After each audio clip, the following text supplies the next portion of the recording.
elite coaching is just been unbelievable to watch what we do. And I think we're at a point as a group where what our excitement is having these kind of dialogues so that the thousands and thousands of people out there that are doing loans for a living, that are, selling real estate for a living, can start to see that there is this different kind of pathway that maybe they should be open to. And you are, you've been a thought leader, I think, for a long time, and you're even more powerful today because you're talking about things that I think matter a lot to people. And one of the things we talked about in Cabo was an idea around when we think about labor into a business and we think about revenue out of a business, our entire coaching company is about helping originators and real estate agents earn more money per hour, not because it's about the money, but it's because the labor is labor. Either way, you can put the labor in and make $1, or you can put the labor in and make $10, or you can put the labor in and make $100.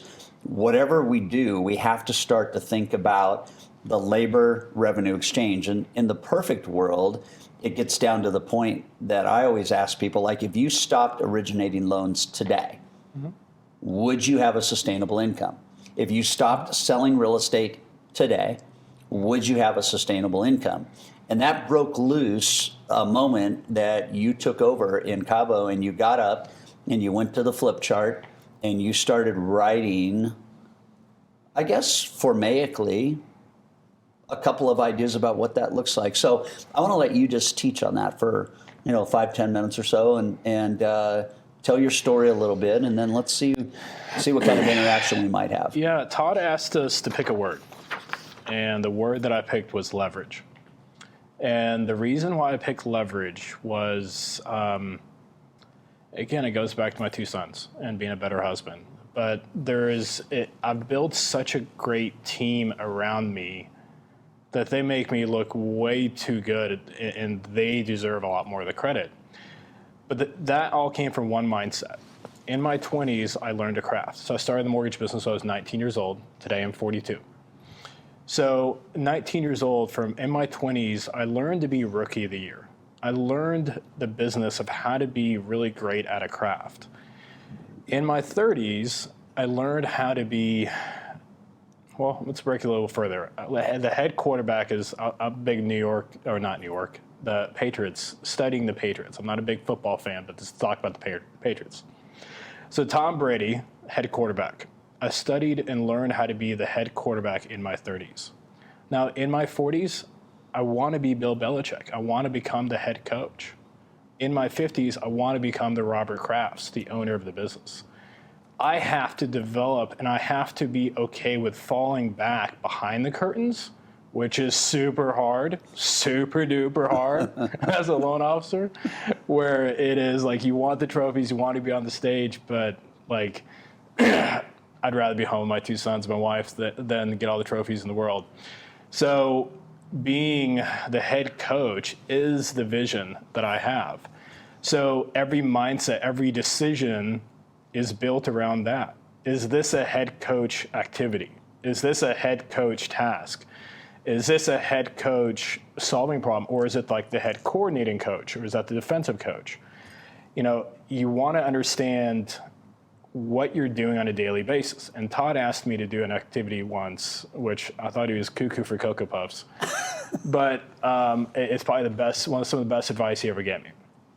He said, work for 55 minutes, write down what you did for 5 minutes. Work for 55 minutes, write down what you did for 5 minutes.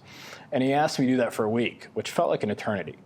Then he even challenged me a little bit more and said, hey, do that the last week of the month. Because we can all be great the first, second, third week of the month, but the last week of the month when you've got a ton of closings, that's when the blank hits the fans, as we all know, right? So we went through it, and as Todd's coached me, we met when I was actually 20 years old. We've got a long-term friendship, and we went through it, and this started highlighting in red, yellow, and green. If you know Todd, he teaches the philosophy of red time is your non-dollar productive activities. Yellow time is what leads you to having dollar productive activities, and then green time is dollar productive activities. So as I learned to have 50% of my day green time, 75% of my day green time, now 95% of my day is green time. It is literally 95% of my day is green time.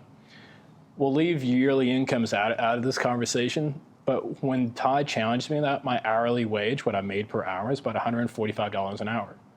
Now my hourly wage is about $2,700 an hour. And that conversation we had was roughly about 7 years ago. Yeah. And I enjoy so much more. And it's super cool that, I pay millions of dollars in commissions out to my team, and I'm totally okay with that. Unfortunately, this business taught me, and I don't know if it taught you that way, but it taught you your pride comes from your W-2. Your pride comes from your accolades and your trophies. Yeah. What I've learned is my pride comes from the smiles of my kids and being home and being a present father and being a present husband. So let me jump in for just a sec, because I think everybody is probably, at least as they heard you, like jaw drop, right?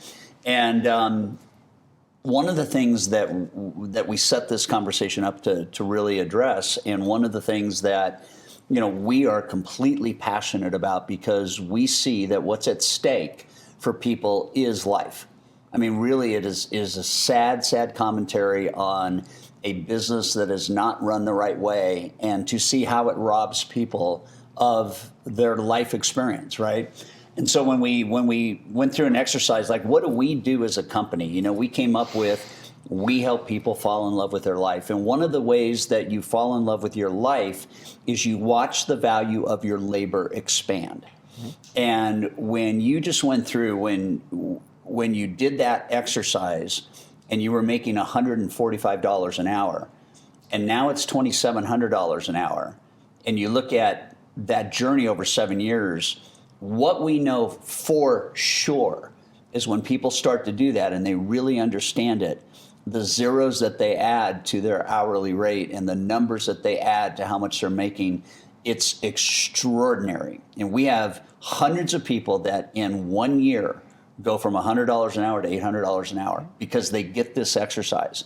And what I want everybody to understand is, as we're going through this is the real deal. This is what the opportunity is. There's nothing in any agreement you have with your company. There's no ceiling to what you can make. There's no requirement to say, I got to work this many hours. You get to decide what you want your life to look like. You get to decide, if I'm going to give a minute of lifeblood, that minute is gone forever. And you can either choose to give that minute away to a red activity or a yellow activity, or you can choose to do what Wally and Cody and the guys and gals that we talked with yesterday do, and that is, you know what? The minute has to matter. And I'm not going to give my minute away to stuff I'm not good at. I'm not going to give my minute away to stuff that can be delegated less expensively than it's costing me. And I'm not going to give my minute away to people that rob me of my joy and my happiness and my time. I'm going to work with people that I love. They're going to love me, and we're going to do business at level 10. And I get fired up on this thing because I watch too many people crash and burn, and it is sad to me. It is sad to me to watch people labor for 40 years and get done what they could have gotten done in 10 years if they just paid attention to this. And this is the real deal. This is what life is about. It's not about how many hours you work. It's not about how many plaques you have on the wall. It's not about that at all. It is about the joy and happiness that you experience because you're smart about how you exchange time for revenue. And you don't do it because the money's important. You do it because the life's important, and money buys you margin. And margin is freedom.